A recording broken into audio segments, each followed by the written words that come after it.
பற்று பற்று பற்றற்ற ஒன்றை பற்று. வெற்றிவேல் முருகனுக்கு.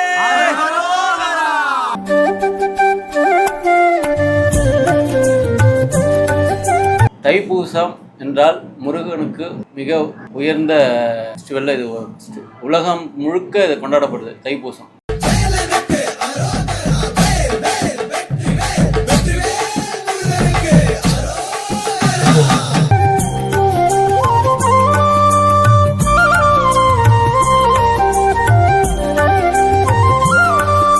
இந்த நவபானத்தில் முருகன் கோயில் ரொம்ப விசேஷமானது. நாங்கள் வாரத்துக்கு ஒரு தடவையாவது வருவோம். நல்லா இருக்கும். நம்ம ஆண்டவனை வேண்டிட்டு போனோம்னாக்கா எதுவுமே நடக்கும். நம்ம மனசார வேண்டிட்டு போகணும்.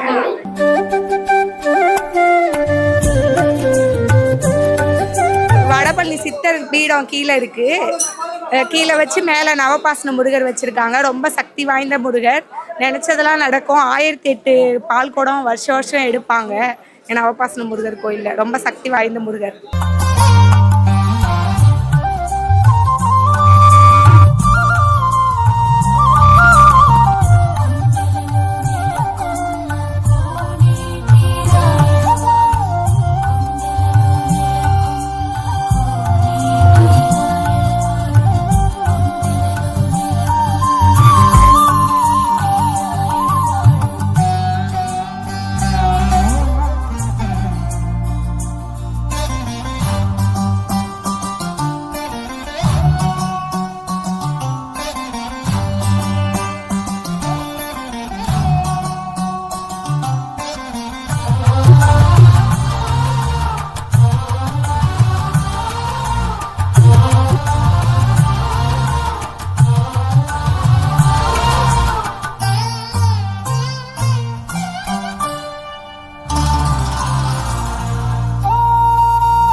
பக்த கோடிகளுக்கும் தைப்பூச திருநாள் என்று என்னோட வாழ்த்துக்களையும் முருகனோட அருள் பெற எல்லாருக்கும் முருகனோட ஆசீர்வாதம் கிடைக்க என்னோட பிரார்த்தனைகளும். இந்த பூந்தமல்லியில் இருக்கக்கூடிய நம்ம நவபாஷண முருகன் கோயில் கடந்த 11 ஆண்டு காலமாக சீரும் சிறப்புமாக நடைபெற்று கொண்டிருக்கிறது. அது எல்லாத்துக்கும் பாராட்டுக்குரியவர் திரு ரமேஷ் அவர்கள். அவரோட விடாமுயற்சியிலையும் பல சிரமங்களுக்கு நடுவிலே அவர் இந்த கோயிலை பிரமாதமாக நடத்தி கொண்டிருக்கிறார்கள். போகரால பழனியில் நவபாஷணம் முருகன் சிலை செய்யப்பட்டது. அதுக்கப்புறம் தமிழ்நாட்டில் நவபாஷணம் முருகன் சிலை என்று சொன்னால் நம்ம பூந்தமல்லியில் இருக்கக்கூடிய இந்த நமது முருகன் கோயிலில் தான் நவபாஷணம் சிலை இருக்கிறது. நான் கடந்த 11 ஆண்டு காலமாக இந்த கோயில் கட்டும் காலத்திலேருந்து சரி, கோயில் கும்பாபிஷேகம் காலத்திலேருந்து சரி தொடர்ந்து இங்கே வந்து கொண்டிருக்கிறேன். நல்ல முயற்சிகள் எடுத்து பக்தி பூர்வமாக இந்த கோயில் பெரும் வளர்ச்சியை கண்டிருக்கிறது.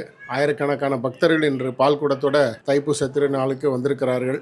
அவங்க எல்லாருக்கும் முருகன் அருள் புரிய நான் பிரார்த்திக்கிறேன். நன்றி, வணக்கம். வெற்றிவேல் முருகனுக்கு.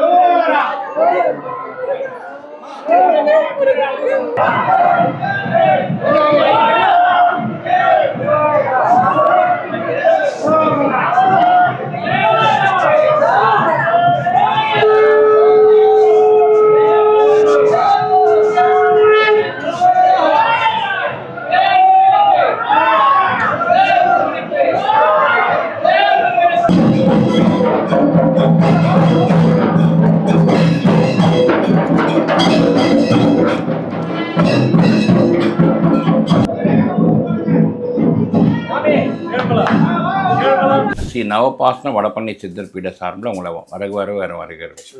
இந்த முருகர் கோயில் கட்டி இன்றைக்கி 12 வருஷம் ஆகுது.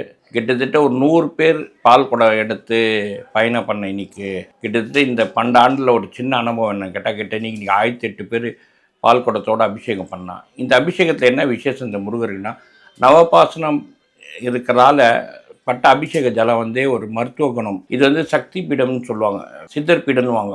இந்த சித்தர் பீடத்தில் என்ன விசேஷம்னு கேட்டிங்கன்னா, மருத்துவர் மொத்தமே இந்த வந்து வைத்தியசாலை மாதிரி இது கோயில். உலகத்திலே பல பேருக்கு இந்த மனநிலை இல்லாத பிள்ளைங்களுக்கு இலவசமாக இங்கே சிகிச்சை பண்ணுறோம். இதே மாதிரி பல விஷயங்கள் எல்லா வியாதிக்கும் குணப்படுத்துகிற திறமை வந்து இங்கே சித்தரையாக்கு உண்டு. அதை வச்சு குணப்படுத்துகிறோம். ஒன்று. ரெண்டாவது, இந்த தைப்பூசத்துக்கு எங்களுக்கு ரொம்ப பெருமை என்று கேட்டால், இந்தியாவில் வெளிநாட்டிலேருந்து பல நண்பர்கள்லாம் இந்த கோயிலில் இந்த ஒரு 2 நாள் 3 நாள் முன்ன வந்து தங்கி இந்த முருகருக்கு வழிபாடு பண்ணுற போது ரொம்ப பெருமையாக இருக்குது. ஏன்னா இந்த ஜலம், இந்த அபிஷேகம் வந்து நவபாசன்ற அபிஷேகமே ஜலமே ஒரு பெரிய மருத்துவ குணம். அந்த மருத்துவ குணத்தோட அருமை தெரிஞ்சதால் அவங்க வந்து வெளிநாட்டிலேருந்துலாம் இங்கே வந்து தங்குறாங்க.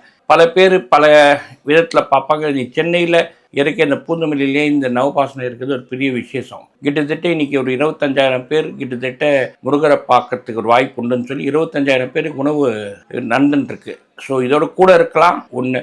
ரெண்டாவது, எல்லாத்தோட பெரிய விஷயம் இந்த கோயிலில் விசேஷம்னா எவ்ரி வாரம் செவ்வாய்க்கிழமை வேலைக்கிழமை விசேஷமாக அபிஷேகம் பண்ணி ஜலம் கொடுப்போம். ஸோ அன்றைக்கி வந்து ஒரு 4000லேருந்து 5000 பேர் ஒரு நாள் செவ்வாய்க்கிழமையும் வேலைக்கிழமை இங்கே வருவாங்க மக்கள் பல இடத்துலேருந்து. இன்றைக்கி வந்து பெருமை என்னென்னா, இந்த நவபாசன முருகர் கோயிலால் தமிழ்நாடுக்கு ஒரு பெருமை, சென்னைக்கு ஒரு பெருமை. ஏன்னா பல மாநிலத்திலேருந்து வராங்க. இன்றைக்கி வந்து இது கிட்டத்தட்ட ஒரு 80 பேர் மலேசியாவிலேருந்து வந்திருக்காங்க. இந்த ஒரு பெரிய கும்பாபிஷேகம் மாதிரி இந்த ஒரு திருவிழா நடக்குது இந்த நிகழ்ச்சி. ரெண்டாவது, இந்த முருகர் வந்து கிட்ட வேண்டிக்கினா எந்த விஷயமும் அற்புதமாக நடக்கும். இந்த முருகர் நவபாசனம் வந்து இந்த பௌர்ணமி அண்ட் தைப்பூசத்துக்கு வருது ரொம்ப விசேஷம். அதுவும் இன்றைக்கி வந்து ஞாயிற்றுக்கிழமை லீவு நாள். ஸோ காலைல 4 மணிலேருந்து மக்கள் வந்துன்னே இருக்காங்க. தொடர்ந்து ஒரு கிட்டத்தட்ட ஒரு 1 கிலோமீட்டர் வரை ஜனம் நிற்குது. ஒன்று. இரண்டாவது, இது ஒரு பெரிய அதிசயம் என்னன்னு கேட்டால், முழுக்க உங்களுக்கு வந்து அந்த வைத்தியம் கொடுத்த உணவு கொடுக்குற உணவு கூட பார்த்திங்கன்னா மொத்தமே மூலிகை உணவு தான் நம்ம இங்கே கொடுப்போம். ஏன்னா மூலிகை உணவே வந்து ஒரு மருத்துவம் மாதிரி. அந்த உணவு எடுக்கிற போதே பல வியாதிக்கு ஒரு முற்றுப்புள்ளி. ரெண்டாவது, இந்த நவபாசன முருகர் கோயில் எப்படின்னா, அந்த முருகர் வந்து இரவு நட சாத்தி காலைல நட திறக்கும் போது இயற்கை வேத்து வரும். அந்த வேத்தில் வந்து அற்புதமாக ஒரு மன நிம்மதி கொடுக்கும். அந்த வேத்துப்பட்ட விபூதியோ அந்த சந்தனமோ பண்ணது அது வந்து ஒரு வைத்தியம் மாதிரி அதை யூஸ் பண்ணுவோம். ஸோ பல பேர் பல மாநிலத்திலேருந்து வந்து இந்த விபூதிக்கும் சந்தனத்துக்கு வருவாங்க டெய்லி காலையில். ஸோ இது ஒரு அற்புதமான வாய்ப்பு மக்கள் பயன்பாட்டுக்கு. நன்றி. பற்றற்ற ஒன்றை பற்று. குரு ஸ்ரீ நவபாஷான வடபழனி சித்தர் பீடம், வடக்கு மலையம்பாக்கம், சென்னை 123. ஸ்ரீ நவபாஷான ராஜமுருகனுக்கு 1008 பால் குடத்துடன் காவடி அழகு குத்துதல் நிகழ்ச்சியுடன் மிக விமர்சையாக நடைபெற்றது. பக்தர்கள் அனைவரும் கலந்து கொண்டனர். அதனால் இங்கேயும் நவபாஷன முருகனுக்கு எண்ணற்ற பக்தர்கள் வந்து தரிசனம் செஞ்சாங்க. எல்லாமே எங்கள் குருவோடைய ஆசீர்வாதம்.